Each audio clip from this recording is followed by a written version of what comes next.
So cultural shifts are a sort of soft sort of factor in the organization. What about hard aspects like attrition and other KPIs like cost to serve, average handling time, first call resolution?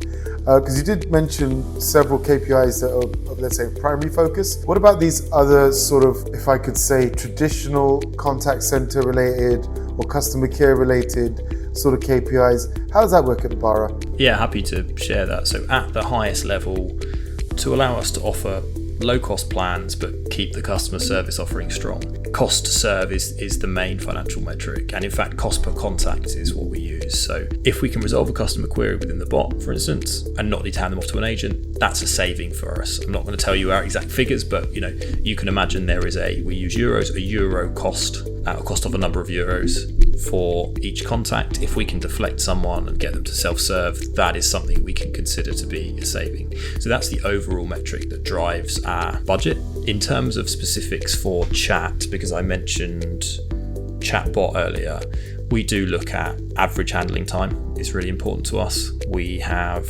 what's called PCA, which is percentage of chats answered within 30 seconds.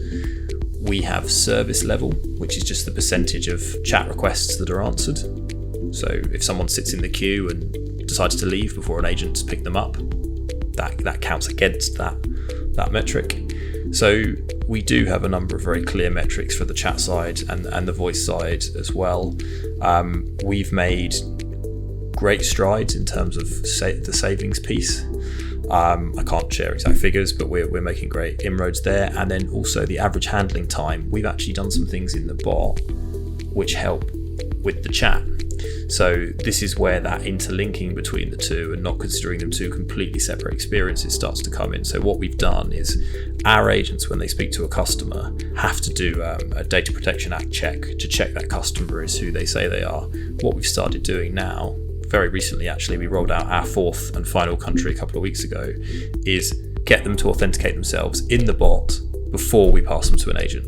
So it takes the customer 30 seconds or less, and it saves the agent between 30 and 100 seconds depending on the country, so reducing the average handling time by that amount, which has a financial saving, right? We're not reducing the number of agents that we have in total, but they can then deal with more customers, reduce the queue time, improve the NPS, etc. So yeah, we do have hard metrics that we look at very regularly, and we're making good progress on them so far this year. I mean, I think the whole subject of metrics rather, it's very obviously very important.